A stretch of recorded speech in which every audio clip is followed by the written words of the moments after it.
오늘 우리에게 주신 하나님 말씀 열왕기상 11장 30절에서 33절까지 말씀입니다. 제가 봉독해 드리겠습니다. 열왕기상 11장 30절에서 33절까지 말씀. 아히야가 자기가 입은 새 옷을 잡아 12조각으로 찢고 여로보암에게 이르되 너는 10조각을 가지라. 이스라엘의 하나님 여호와의 말씀이 내가 이 나라를 솔로몬의 손에서 찢어 빼앗아 10지파를 내게 주고 오직 내 종 다윗을 위하고 이스라엘 모든 지파 중에서 택한 성읍 예루살렘을 위하여 한 지파를 솔로몬에게 주리니 이는 그들이 나를 버리고 시돈 사람의 여신 아스다롯과 모압의 신 그모스와 암몬 자손의 신 밀곰을 경배하며 그의 아버지 다윗이 행함 같지 아니하여 내 길로 행하지 아니하며 나 보기에 정직한 일과 내 법도와 내 율례를 행하지 아니함이니라. 아멘. 할렐루야. 첫 번째 이야기는 다윗이 언약을 파기하는 이야기입니다. 하나님은 다윗을 이스라엘의 왕으로 세워주셨고 그리고 그의 나라를 견고하게 할 것이다 라고 약속하셨으며 또 다윗을 통해 하나님께서 구원의 은혜를 베푸실 것이라고 하셨습니다. 다윗은 하나님의 언약을 굳건하게 믿었습니다. 다윗은 하나님과 맺은 언약의 내용을 이렇게 표현합니다.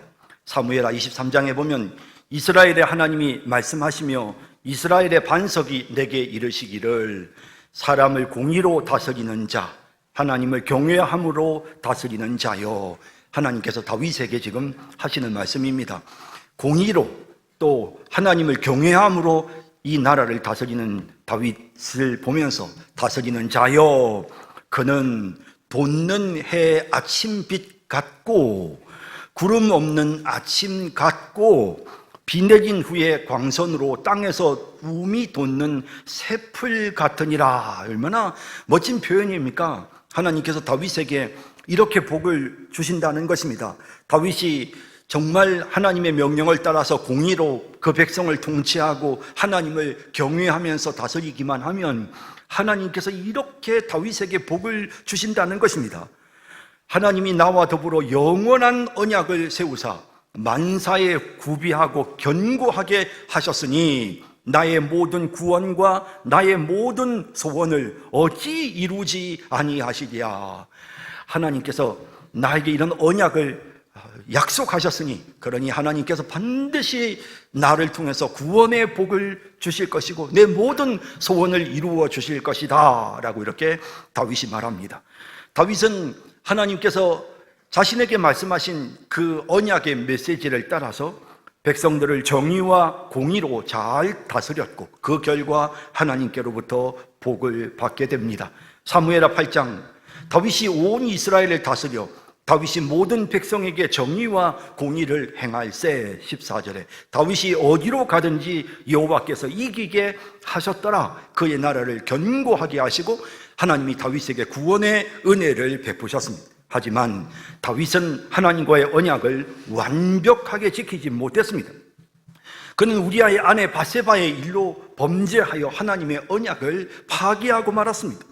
사무엘하 7장에 보면 나는 그에게 아버지가 되고 그는 내게 아들이 되리니 그가 만일 죄를 범하면 내가 사람의 매와 인생의 채찍으로 징계하려니와 라고 말씀하신 것처럼 언약을 파기한 다윗에게 하나님의 징계가 나타났습니다. 사무엘하 후반부에 나오는 내용은 정말 고통스러운 내용인 것입니다.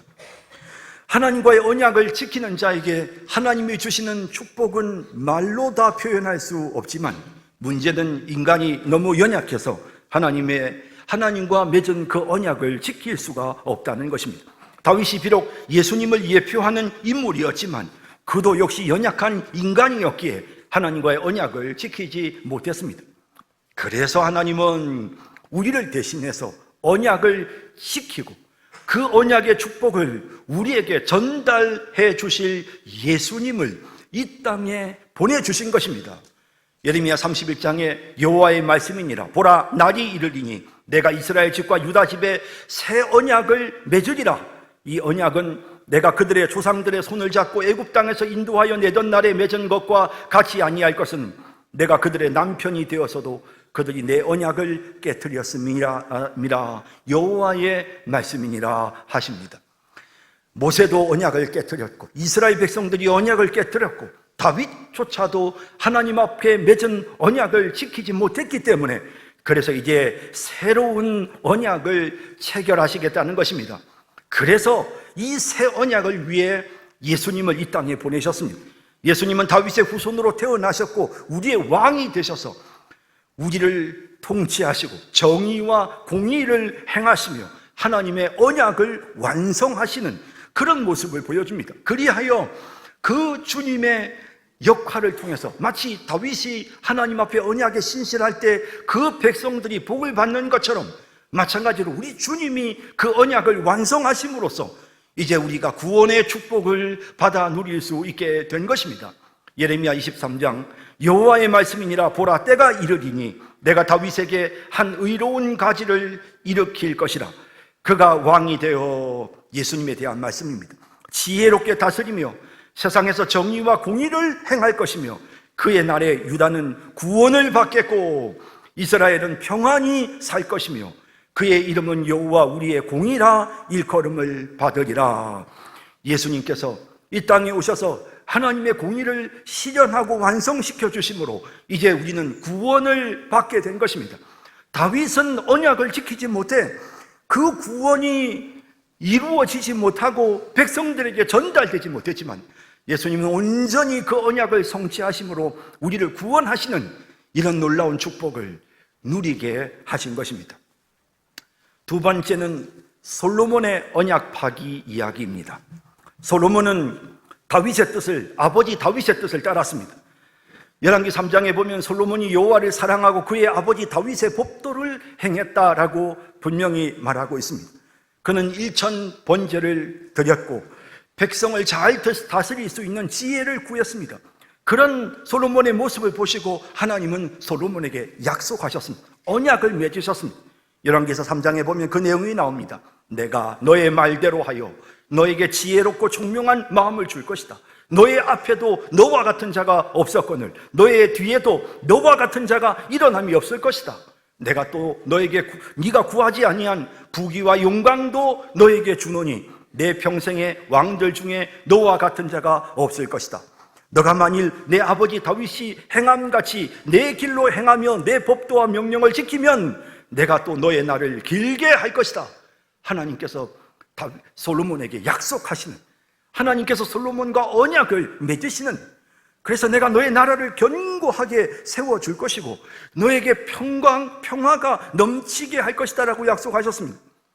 그 언약 그대로 솔로몬의 시대에 하나님의 복이 임합니다. 열왕기상 4장에 보면 유다와 이스라엘의 인구가 바닷가에 모래같이 많게 되매 먹고 마시며 즐거워하였으며 솔로몬이 그 강에서부터 블레셋 사람의 땅에 이르기까지와 애굽 지경에 미치기까지의 모든 나라를 다스림으로 솔로몬이 사는 동안에 그의 나라들이 조공을 바쳐 섬겼더라 라고 말씀하고 있습니다. 다른 모든 나라들이 이 이스라엘에 복종하는 평화의 나라가 된 것입니다. 25절에도 솔로몬이 사는 동안에 유다와 이스라엘이 단에서부터 브엘세바에 이르기까지 각기 포도나무 아래와 무화과 나무 아래에서 평안히 살았더라. 백두에서 한라까지 한반도 전체에 하나님이 주시는 태평성대가 임했다. 이런 식의 표현을 지금 성경이 말씀하고 있는 것입니다.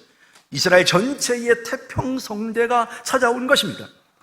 하나님께서 언약에 신실하셔서 그 약속을 그대로 지키셨습니다.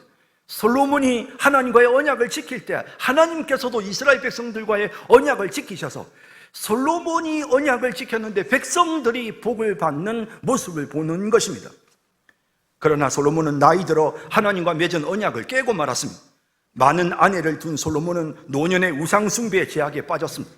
열왕기상 11장에 보면 솔로몬이 마음을 돌려 이스라엘의 하나님 여호와를 떠남으로 여호와께서 그에게 진노하시니라. 여호와께서 일찍이 2번이나 그에게 나타나시고 이 일에 대하여 명령하사 다른 신을 따르지 말라 하셨으나 그가 여호와의 명령을 지키지 않았으므로 여호와께서 솔로몬에게 말씀하시되 내게 이러한 일이 있었고 또 네가 내 언약과 내가 너에게 명령한 법도를 지키지 아니하였으므로 내가 반드시 이 나라를 너에게서 빼앗아 너의 신하에게 주리라 라고 말씀하시는, 그래서 나라의 평화가 깨져 버렸습니다. 평화를 약속하셨지만 언약을 파기했기 때문에 하나님께서 약속하신 그 평화는 이제 사라지고 말았습니다. 나라가 둘로 쪼개지고 말았습니다. 그래서 이제 그의 아들 르호보암 때에 나라가 둘로 나누어져서 북쪽 이스라엘과 남쪽 유다가 되는 안타까운 모습을 봅니다. 선지자 아이야는 솔로몬의 나라가 쪼개져 이제 북쪽 이스라엘에 하나님이 왕으로 세울 여로보암, 그 여로보암이 그것을 차지하게 될 것이라고 아이야를 통해서 예언하시는데, 오늘 우리가 함께 읽었던 본문입니다. 아이야가 자기가 입은 새 옷을 잡아 12조각으로 찢고 여로보암에게 이르되 너는 10조각을 가지라. 이스라엘의 하나님 여호와의 말씀이 내가 이 나라를 솔로몬의 손에서 찢어 빼앗아 10지파를 너에게 주고 오직 내 종 다윗을 위하고 이스라엘 모든 지파 중에서 택한 성읍 예루살렘을 위하여 한 지파를 솔로몬에게 주리니 이는 그들이 나를 버리고 시돈 사람의 여신 아스다롯과 모압의 신 그모스와 암몬 자손의 신 밀곰을 경배하며 그의 아버지 다윗이 행함 같지 아니하여 내 길로 행하지 아니하며 나 보기에 정직한 일과 내 법도와 내 율례를 행하지 아니함이니라. 솔로몬이 언약을 파기해버린 것입니다. 그래서 솔로몬의 나라에 약속하셨던 그 평화는 사라지고 이제 나라는 쪼개지는 이런 안타까운 결과에 이르게 된 것입니다. 솔로몬이 비록 예수님을 예표하는 그런 이스라엘의 왕이었지만 그 또한 연약한 인간이었기에 하나님과의 언약을 제대로 지키지 못했고 나라의 평화는 깨지고 나라는 분열되고 말았던 것입니다. 그래서 하나님은 우리를 대신해서 언약을 지키시고 언약의 축복을 우리에게 그대로 전달해 주실 예수님을 이 땅에 보내신 것입니다. 예수님 우리에게 진정한 평화를 주실 평화의 왕으로 이 땅에 오셨습니다. 이사야 9장은 이렇게 말합니다. 이는 한 아기가 우리에게서 낳고 한 아들을 우리에게 주신 바 되었는데 그의 어깨에는 정사를 메었고 그의 이름은 기묘자라 모사라 전능하신 하나님이라 영존하시는 아버지라 평강의 왕이라 할 것입니다. 그 정사와 평강의 도함이 무궁하며 또 다윗의 왕자와 그의 나라에 군림하여 그의 나라를 굳게 세우고 지금 이후로 영원히 정의와 공의로 그것을 보존하실 것이라. 만군의 여호와의 열심히 이를 이루시리라 하시는 것입니다. 예수 그리스도를 통해서 이제 하나님의 나라가 우리에게 찾아왔습니다. 그리고 이제 주님이 주시는 평화가 우리에게 임한 것입니다. 그래서 결코 분열되지 않고 나누어지지 않는 하나가 되어지는 그런 영광스러운 교회의 소속원으로 우리가 하나님의 복을 누릴 수 있게 된 것입니다. 인간은 연약하여 하나님의 복을 누리지 못하고 결국에는 영광스러운 하나님 나라의 백성들이 서로 쪼개지고 갈라지는 아픔을 겪지만 예수님을 통해서 하나님의 나라의 백성들이 온전히 하나가 되는 이런 놀라운 복을 누리게 된 것입니다. 세 번째 이야기는 여로보암이 언약을 파기한 이야기입니다. 여로보암은 북쪽 이스라엘의 이제 첫 번째 왕, 솔로몬의 범죄 이후에 북쪽을 통치하게 되는 왕이 여로보암입니다. 솔로몬의 범죄로 나라가 둘로 나누어졌습니다. 북쪽 이스라엘의 첫 번째 왕이 된 여로보암은 선지자 아이야를 통해서 하나님의 말씀을, 예언의 말씀을 전해 듣습니다.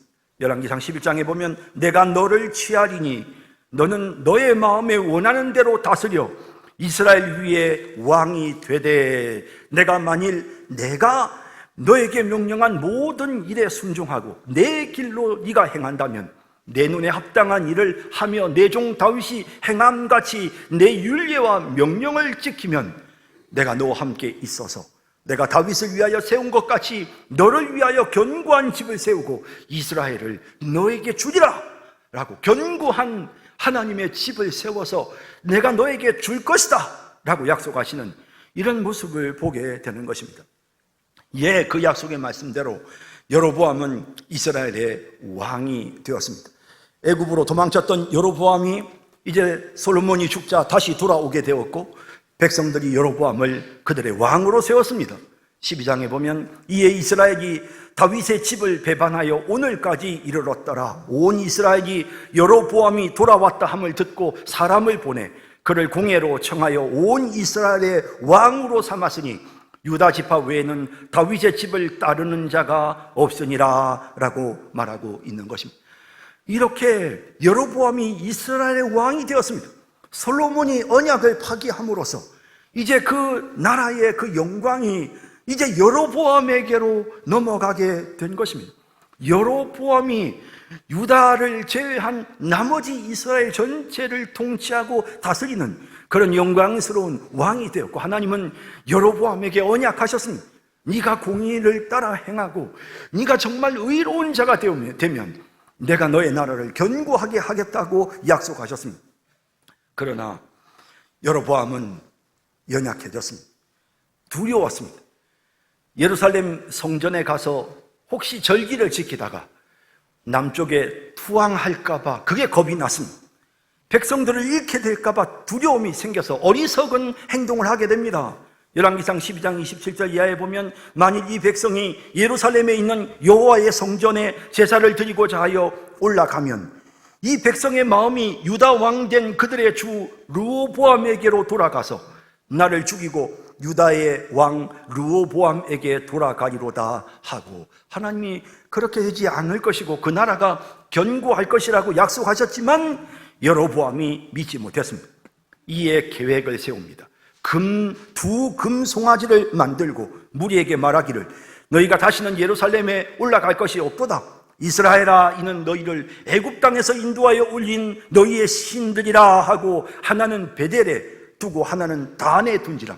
단은 제일 북쪽이었고, 그리고 또 이 북쪽 이스라엘 중에서는 베델은 또 남쪽이었습니다. 남쪽에 하나, 북쪽에 하나를 두어서 백성들로 하여금 그곳에 가서 거기 있는 그 금송아지가 너희를 구원한 하나님이라고 그렇게 백성들에게 선동을 했습니다. 결국 30절에 이 일이 죄가 되었으니 이는 백성들이 단까지 가서 그 하나에게 경배함이더라 라고 되어 있는 것입니다. 결국 북쪽 이스라엘은 이 여로보암의 범죄로 인해서 혼합 종교, 하나님도 섬기지만 이방신도 섬기는 그런 연약한 모습이 되었고, 이 여로보암이 처음에 이렇게 시작을 했기 때문에 북쪽 이스라엘의 나머지 다른 왕들도 여로보암의 죄를 따라서 동일한 범죄를 저지르는 모습을 보게 되는 것입니다. 그때 하나님이 보내신 하나님의 사람이 여로보암에게 나타났습니다. 열왕기상 13장에 보면 보라, 그때 하나님의 사람이 선지자입니다. 하나님께서 이 여로보암을 책망하기 위해 하나님의 사람을 보냈습니다. 여호와의 말씀으로 말미암아 유다에서 베델에 이르니 마침 여로보암이 제단 곁에 서서 분향하는지라. 베델에 있는 제단에서 지금 분향하고 있었습니다. 하나님의 사람이 제단을 향하여 여호와의 말씀으로 외쳐 이르되 제단아 제단아, 여호와께서 이와 같이 말씀하시기를 다윗의 집에 요시아라 이름하는 아들을 낳으리니. 여러분이 요시아라고 하는 이 아들은 지금 이 하나님의 사람이 예언하고 있는 이 시간으로부터 300년 뒤에 등장하는 왕입니다. 300년 뒤에 유다의 왕 요시아가 나타나서 그가 너의 위에 분향하는 산당 제사장을 너의 위에서 제물로 바칠 것이요 또 사람의 뼈를 너의 위에서 사르리라 하셨느니라 하고, 다시 말해서 그 제단을 하나님께서 더럽히시고 하나님께서 그 제단을 없애버리시는 이런 말씀을 하고 계시는 것입니다. 그날에 그가 징조를 들어 이르되 이는 여호와께서 말씀하신 징조라. 제단이 갈라지며 그 위에 있는 재가 쏟아지리라 하며, 여로보암 왕이 하나님의 사람이 베델에 있는 제단을 향하여 외쳐 말함을 들을 때 제단에서 손을 펴며 그를 잡으라 하더라. 그를 향하여 편 손이 말라 다시 거두지 못하며, 하나님의 사람이 여호와의 말씀으로 보인 징조대로 제단이 갈라지며 재가 제단에 쏟아진지라 라고 말씀하고 있는 것입니다. 결국에는 여로보암이 하나님과의 약속을 파기하고 말았습니다. 그리고 지금 이 하나님의 사람이 와서 예언한 대로 제단은 쪼개져 버렸고 결국 300년 뒤에 유다의 왕이 나타나서 이 제단을 쓸어버릴 것이며, 그것뿐만 아니라 북쪽 이스라엘은 완전히 사라져버리는, 하나님이 견고한 나라를 약속하셨지만 그러나 여로보암이 언약을 파기했기 때문에 그 나라가 오래 가지 못하고 끝나버리고 마는 이런 모습을 보게 되는 것입니다. 여러분, 하나님은 여로보암이 결국 그 언약을 파기함으로써 하나님이 약속하신 그 하나님의 나라가 결국 유지되지 못하는, 멸망하고 마는 이런 안타까운 모습을 보시고 우리를 대신하여 언약을 지키시고 언약의 축복을 우리에게 그대로 전달해 주실 예수님을 이 땅에 보내셨습니다. 예수님이 십자가의 피로 우리를 구원하셨고, 예수님이 정말 하나님과의 언약을 완전히 성취하셨습니다. 그리하여 예수님을 통해서 이 땅에 영원한 나라가 세워지게 된 것입니다. 여러분, 성경은 예수님이 세우신 나라를 영원한 나라라고 말합니다. 시편 145편에 주의 나라는 영원한 나라이니 주의 통치는 대대에 이르리이다 라고 말씀하고 있는 것입니다. 우리 주님이 세우신 교회는 영원하다는 것입니다. 또 베드로후서 1장에도 우리 주 곧 구주 예수 그리스도의 영원한 나라, 주님이 세우신 이 교회를 영원한 나라라고 표현했습니다. 구주 예수 그리스도의 영원한 나라에 들어감을 넉넉히 너희에게 주시리라 라고 말씀하고 있는 것입니다. 요즘 젊은 세대들이 숫자도 작고 출산율이 저하되면서 숫자도 줄어들지만 사실은 믿는 성도들의 숫자도, 다시 말해서 예수 믿는 젊은이들, 예수 믿는 학생들, 청소년들, 어린이들의 숫자가 급격하게 지금 줄어들어가고 있습니다. 사람들은 더 이상 권위에 복종하지 않으려고 합니다. 목회자의 권위를 무시하고 하나님 말씀에 나오는 이런 엄격한 규율들이 그들의 숨통을 쥐는 것처럼 느껴져서 젊은 사람들이 교회를 떠나고 있는 것이 오늘 우리의 현실입니다. 이런 모습을 보면 마음속에 염려가 생깁니다. 야, 미래가 있을까? 교회에 미래가 있을까? 야, 지금 이런 분위기라면, 이런 상황이라면 앞으로 교회가 어떻게 될까? 이 교회가 유지될 수 있을까? 때로는 그런 엉뚱한 마음속에 염려가 생길 때가 있는 것입니다. 그러나 여러분, 성경이 우리에게 무엇라고 말씀하십니까? 예수님께서 언약을 완성하시고 하나님께서 예수님께 이 땅에 영원한 나라를 주셨습니다. 우리 주님께서 피로 사신 교회는 영원한 주님의 나라입니다. 이 나라는 잠시 잠깐 있다가 사라질 나라가 아니라 이 나라는 영원한 나라입니다. 교회는 사라져 없어지는 것이 아니고 영원할 것이라고 분명히 말씀하셨습니다.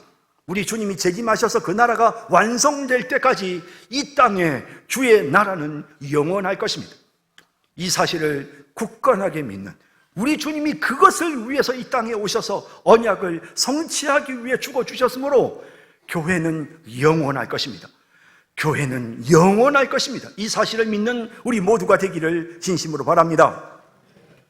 네 번째 이야기는 하나님의 사람의 언약 파기입니다. 이 하나님의 사람은 방금 여로보암에게 와서 하나님께서 이제 이 제단을 멸하실 것이다 라고 예언했던 바로 그 하나님의 메시지를 전했던 선지자가 바로 하나님의 사람인데, 이 사람이 언약을 파기합니다. 여러분, 하나님께서 이 하나님의 사람을 여로보암 왕에게 보내신 것은 여로보암이 하나님의 언약을 파기했기 때문에 결국에는 멸망을 당할 수밖에 없다는 사실을 알려주기 위해서였습니다. 그 사실을 선포하는데 이 여로보암 왕이 막 손을 향하여 저놈을 잡아라 할 때 이 손이 그만 굳어져 버리는, 경직되어 말라버리는 일이 생기게 되는데요. 그때 여로보암이 하나님의 사람에게 간청합니다. 6절에 보면 왕이 하나님의 사람에게 말하여 이르되 청하건대 너는 나를 위하여 내 하나님 여호와께 은혜를 구하여 내 손이 다시 성하게 기도하라. 하나님의 사람이 여호와께 은혜를 구하니 왕의 손이 다시 성하도록 전과 같이 되니라. 왕이 하나님의 사람에게 이르되 나와 함께 집에 가서 쉬라. 내가 너에게 예물을 주리라 라고 말합니다. 자, 이제 손이 나왔습니다. 어쨌든 그리고 지금 상황이 이렇게 되다 보니 여로보암이 이야기도 좀 듣고 싶기도 하고 가만히 보니 이 사람이 지쳐 보입니다. 그래서 나와 함께 집에 가서 좀 쉬자라고 말합니다. 그러자 하나님이 사람이 뭐라고 대답하는지 보십시오. 하나님의 사람이 왕께 대답하되 왕께서 왕의 집 절반을 나에게 준다 할지라도 나는 왕과 함께 들어가지도 아니하고 이곳에서는 내가 떡도 먹지 아니할 거고 물도 마시지 아니할 것이답니다. 왜 그렇게 한다는 겁니까? 이는 곧 여호와의 말씀이 내게 명령하여 이르시기를 떡도 먹지 말며 물도 마시지 말고 왔던 길로 되돌아가지 말라 하셨음이니이다 하고 이에 다른 길로 가고 자기가 베델에 오던 길로 되돌아가지도 아니하니라 라고 되어 있습니다. 하나님께서 이 하나님의 사람을 보내실 때 그때 하나님의 사람에게 하나님이 말씀하시면서 하나님의 사람과 하나님 사이에 약속이 있었습니다. 너는 갔던 길로 되돌아가서는 안 된다. 그리고 가서는 절대 떡도 물도 먹지 말고 내가 너에게 선포하라고 한 그 메시지만 선포하고 그리고 이스라엘로 유다로 돌아오라 라고 하나님께서 말씀하셨고 거기에 대해 이 하나님의 사람이 약속했습니다. 하나님과 약속한 것입니다. 예, 그렇게 하겠습니다. 그렇게 약속을 했습니다. 그래서 아무리 왕이 설득을 해도 여로보암 왕의 이야기를 듣지 않고 그냥 돌아서 나왔단 말이죠. 자, 그런데 보세요. 이 사람이 이렇게 그냥 돌아가는 모습을 보고 안타까웠던 베델에 살고 있던 한 나이든 선지자가, 이 사람은 사실 좋은 뜻으로 좀 이렇게 먹여서 보내고 싶었을 겁니다. 좀 대접해서 쉬게 해서 보니까 너무 피곤해 보이니까 좀 도와주고 싶은 마음에 그랬겠죠. 그래서 집으로 가서 떡을 먹자고 하니까 하나님의 사람이 이 선지자의 요청을 거절합니다. 13장 17절에 이는 여호와의 말씀이 내게 이르시기를 너가 거기서 떡도 먹지 말고 물도 마시지 말며 또 내가 오던 길로 되돌아가지도 말라 하셨음이로다. 그러면서 딱 거절하거든요. 그러자 베델에서 온 늙은 선지자가 이 하나님의 사람을 속입니다. 18장 이어지는 18절 19절에 보면 그가 그 사람에게 이르되 나도 그대와 같은 선지자라. 천사가 여호와의 말씀으로 내게 이르기를 그를 너의 집으로 데리고 돌아가서 그에게 떡을 먹이고 물을 마시게 하라 하였느니라 하니, 하나님의 언약을, 하나님과 한 약속을 깨라는 거죠. 하나님이 나에게 너한테 이렇게 말했으니까 하나님과 약속한 거 그거 신경 쓰지 말고 약속 깨라는. 이는 그 사람을 속입니다. 이에 그 사람이 그와 함께 돌아가서 그의 집에서 떡을 먹으며 물을 마시니라. 하나님의 사람이 속았죠. 예, 속았습니다. 그래서 가서 떡을 먹고 물을 마셨습니다. 그런데 그 결과는 어떠합니까? 하나님과의 약속을 파기해버렸습니다. 하나님 앞에 분명히 약속을 했는데 그냥 돌아가기로 하나님과 약속했는데 그 약속을 어겼습니다. 결과가 무엇입니까? 죽었습니다. 이어지는 24절에 보면 이에 그 사람이 가더니 사자가 길에서 그를 만나 물어 죽이매 그의 시체가 길에 버림받으니 나귀는 그 곁에 서 있고 사자도 그 시체 곁에 서 있더라. 그의 그 시체는 사람들에게 메시지를 전달해 주었습니다. 하나님께서 말씀하시는 것은 반드시 이루어지는구나. 하나님과 한 약속은 반드시 지켜야 되는구나. 저 사람이 하나님과 하나님의 말씀을 전하는 하나님의 사람이었지만 그 또한 하나님과 했던 약속을 어기니까 저렇게 죽게 되는구나. 하나님과 한 약속은 반드시 지켜야 되는구나. 그 사실을 깨우치게 하기 위해 하나님은 이 하나님의 사람이 죽는 모습을 보여주셨습니다. 그리고 베델의 늙은 선지자도 이 하나님의 사람을 장사한 후에 그의 죽음에 대해 이렇게 말합니다. 외쳐 말한 것이 반드시 이룰 것임이니라. 이 하나님의 사람이 한 말은 반드시 이루어질 것이다. 반드시 그대로 된다. 300년 뒤에 요시야 왕이 나타나서 이 제단을 쓸어버린다 하셨던 그 말씀 그대로 될 것이다. 결국에는 북이스라엘이 멸망할 거라 하신 그 하나님의 말씀이 그대로 이루어진다. 하나님의 약속은 반드시 그대로 성취된다. 그 사실을 이 하나님의 사람도 자신의 죽음을 통해 보여준 것입니다. 여러분, 하나님의 사람의 입장에서는 속았습니다. 할 말이 있습니다. 나 속았는데요. 억울할 수도 있습니다. 그러나 하나님과 한 약속은 어떤 경우에도 속았다 하더라도 하나님과 한 약속은 지켜야 된다는 사실을 성경이 보여줍니다. 여러분, 하나님은 신실하신 하나님입니다. 성경을 읽어보면 하나님은 언약을 반드시 지키십니다. 하나님 앞에서 한 맹세는 반드시 지켜져야 합니다. 성경이 우리에게 그것을 보여주고 있지 않습니까? 여러분, 우리의 신앙 고백의 표준이 되는 웨스트민스터 신앙 고백서를 보면 거기에 22장에 하나님께 한 약속에 대한 22장 합법적인 서약과 소원에 대한 내용이 나옵니다. 우리가 하나님 앞에서 약속한 것은 반드시 지켜야 한다라고 하는 내용이 거기에 다루어지고 있습니다. 물론 이스라엘 백성들처럼 유대인들처럼 하나님의 이름을 남발하고 함부로 말하면서 거짓말하고 소원을 지키지 않는 이런 부분들이 있어서는 안 되겠지만은 우리는 하나님 앞에서 두렵고 떨리는 마음으로 약속을 하고 또 그 약속을 반드시 지켜야 하는 것입니다. 여러분, 우리가 참 하나님 앞에서 하는 소원이 많습니다. 하나님 앞에 하는 우리가 서약이 많습니다. 여러분들은 생각에 나는 하나님 앞에 서약한 일이 없는 것 같은데 라는 생각이 드십니까? 여러분, 우리는 교회 예배 중에, 예식 중에 하나님 앞에 서약하는 일을 참 많이 합니다. 예를 들어 여러분들이 세례를 받기 전에 여러분들이 서약했습니다. 세례를 받기 전에 여러분은 지금 성령의 은혜만을 의지하고 그리스도를 좇는 자가 되어 모든 죄를 버리고 그의 가르침과 모범을 따라서 살기로 작정합니까? 서약했습니다. 여러분들이 예라고 대답했기 때문에 여러분들이 세례를 받는 것입니다. 하나님 앞에서 여러분들이 예라고 약속한 것입니다. 여러분은 이제부터 교회의 관할과 치리에 복종하고 성결과 화평을 이루도록 노력하기로 작정합니까에 여러분들이 예라고 하셨기 때문에, 서약하셨기 때문에, 그래서 여러분들이 세례를 받으신 것입니다. 여러분, 하나님은 신실하신 하나님, 언약을 지키시는 하나님, 하나님의 백성들 또한 하나님 앞에서 한 언약을 지켜야 하는 것입니다. 여러분, 결혼식은 꼭 목사가 주례를 해야 합니다. 꼭 목사가 주례를 해야 돼? 여러분, 결혼식에 목사가 주례를 해야 되는 것은 그들에게 엄숙한 하나님 앞에서의 서약을 받기 위해서입니다. 목사가 하나님의 사자의 권한으로 그들 앞에서 하나님 앞에 거룩한 서약을 진행을 하는 것입니다. 그래서 하나님이 주신 권위를 가지고 그들에게 묻습니다. 결혼 예식 중에 이렇게 묻습니다. 신랑 아무개 부는 신부 아무개 양을 아내로 맞아 오늘부터 한평생 길이 사랑하며 기쁠 때나 슬플 때나 강건하거나 병들거나 부유하거나 가난하게 되는 모든 경우에도 존중히 여기며 도와주고 부부의 신의와 순결을 굳게 지키기로 하나님 앞과 여러 증인들 앞에서 서약합니까? 이 서약을 받아야 되기 때문에 목사가 주례를 합니다. 서약합니까? 예. 여러분, 서약했습니다.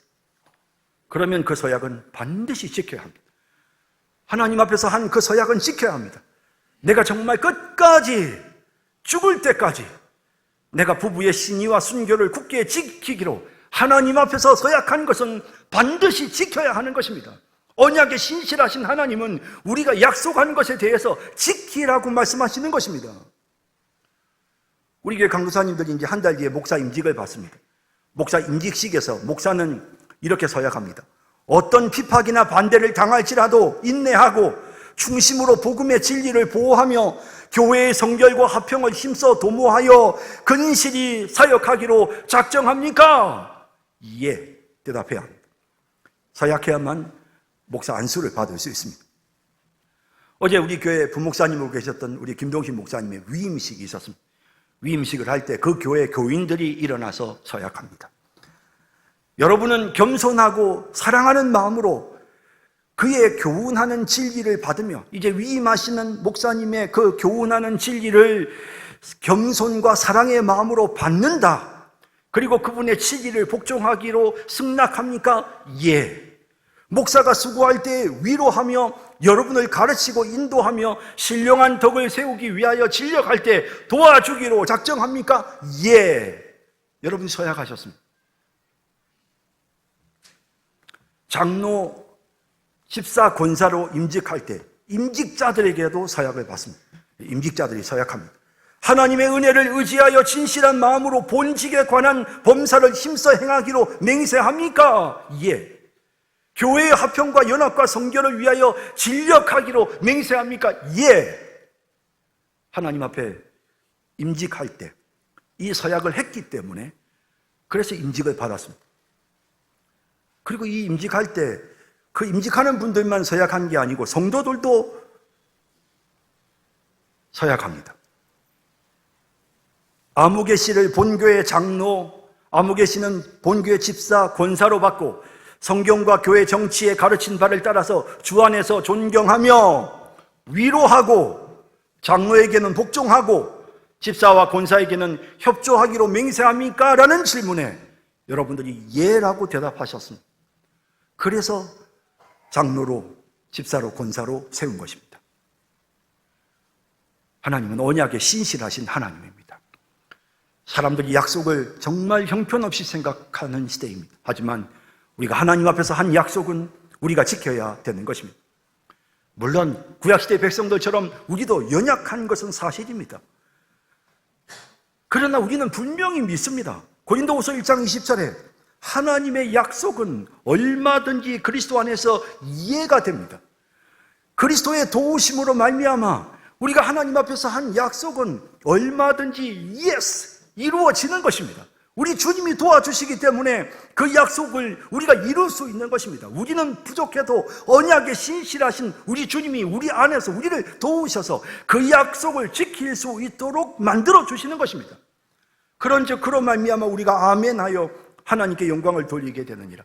예, 제가 이 약속을 지킬 줄로 믿습니다. 아멘 함으로써 하나님의 도와주심을 우리가 고백하는 것입니다.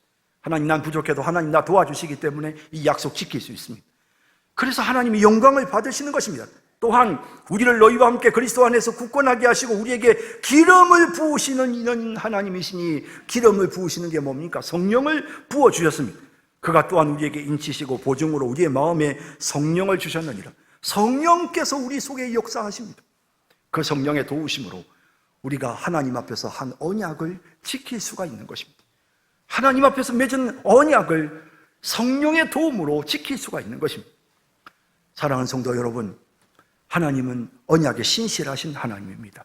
우리 모두가 다 이처럼 하나님 앞에서 정말 우리가 했던 그 모든 약속을 신실하게 잘 지킬 수 있는 그리스도를 의지함으로 성령의 도우심을 받아 언약의 신실한 삶을 살아가는 우리 모든 성도들이 다 되시기를 주님의 이름으로 축복합니다. 기도하겠습니다. 자비로우신 하나님, 감사합니다. 이 말씀을 우리의 마음에 새기게 하여 주옵소서.